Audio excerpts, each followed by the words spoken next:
He's the genius behind your favorite artist's music video. He's the mastermind behind Tupac's biopic All Eyes on Me. Recently, I had the opportunity to sit and talk with this visionary at his alma mater, Temple University. On this episode, we unlock Benny Boom.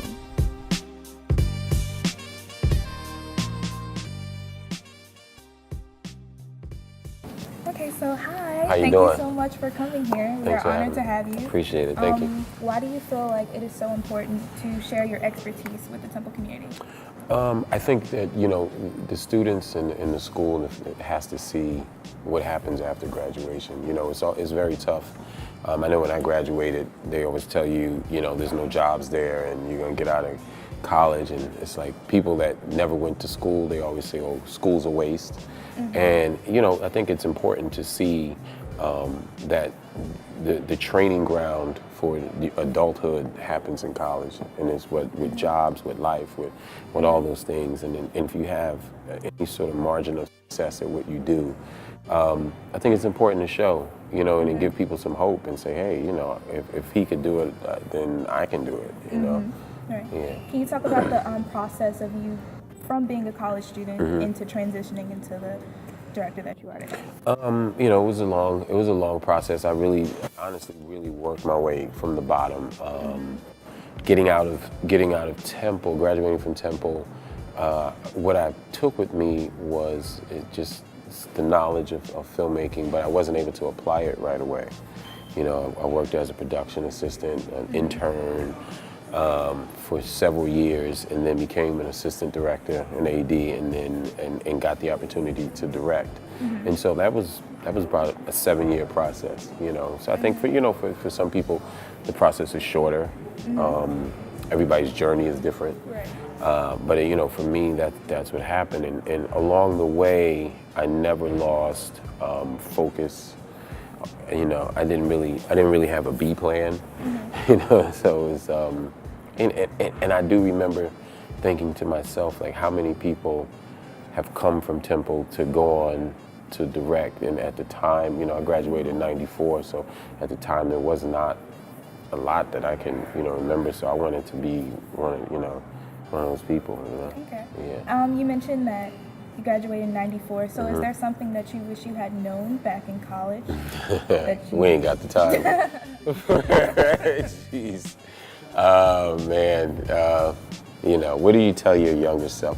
Be patient. That's probably what I would. That's the one thing I would. If patience and perseverance. Because it's easy to be caught up in the moment of where you are and not understand or be prepared or for what's to come.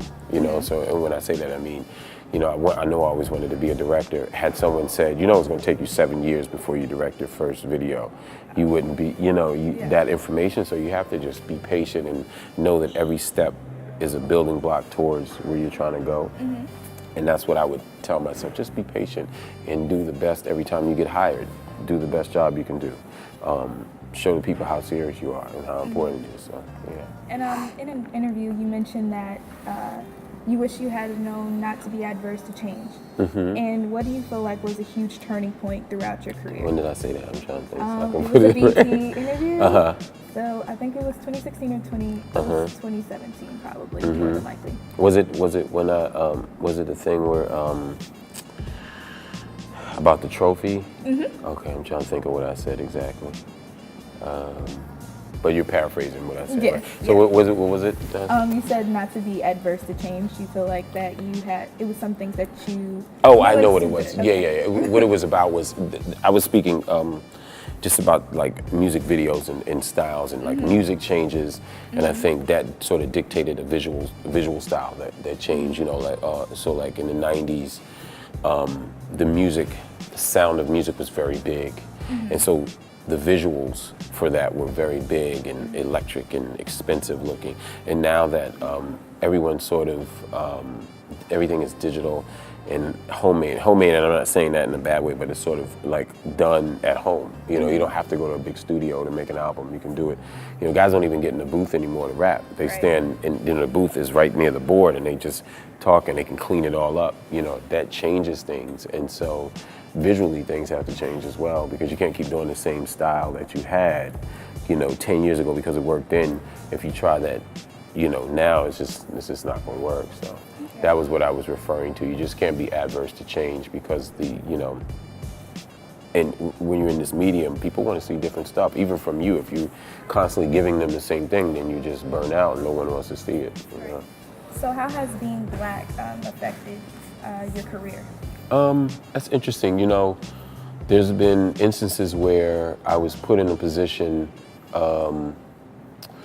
perfect example, is one example. In New York, when I was PA on different movies and stuff, I was working on a Woody Allen movie. This was like in '94. And they had, I would often be on movie sets as a PA, and I would be the only person of color, period, right? And so in this one instance, there was a gentleman who used to come to all the movie sets with like a crew of guys and say, you gotta hire some Black people on these movies and this, that, and thing. So I was on my lockup, and lockup is where they put you when they're filming to make sure people don't walk into the scene. Okay. And I get a call over the radio to come to the camera. So I get over there, and they tell me to stand next to Woody Allen. So I'm like, okay, for what, right? Meanwhile, I didn't know that they were having me stand there because these guys were coming, and they wanted to show that they had somebody Black working on the set. So I used that to my advantage. I looked, it was like, okay, I'm getting to stand next to, in terms of his filming, not his personal situation, but in terms of filming, one of the masters of this art form, and soak up as much as I can, so it worked. That sort of thing worked in my advantage. So in a disadvantage to what they were doing sort of worked for me. I think now people, the industry and people are hungry for content, African American content. And so I think we have an advantage, the same way women have an advantage right now. There was, there was not too long ago, there was talk that you can't have a female superhero movies don't work. They tried it. They tried a Wonder Woman TV show that they shot a pilot for and didn't get picked up. Catwoman didn't work. All these things. And then you get Wonder Woman that just blows everything out, and then you get Black Panther that just blows everything out, right? And so you can't, timing is everything, and everything has a season, and I think this is like now, this is our season, and when I say our, I'm talking about people of color and women and diversity. This is a diverse time. You see trailers for different shows and different television shows that now, because this is in, but what they don't realize, it just makes for better television when it's inclusive and everybody can be a part of it, Yeah. So what was it about hip hop that made you even want to go into film? Oh man, I love hip hop. I remember the very first rap record. I remember singing Rapper's Delight as a kid. I just remember it from its infancy all the way through. And, and growing up here and growing up in West Philly and knowing that there was always this sort of adversarial rivalry with New York, but he loved all the New York stuff. He loved LL Cool J and Run DMC and all this, but we always had, our answer to that. We had the Steady B and the Cool C's, and Will Smith wins the first Grammy, and so it was just part of who we were. And then you marry that to the 80s and the stuff that was going on in the 80s with just the crack epidemic and just how dangerous it was.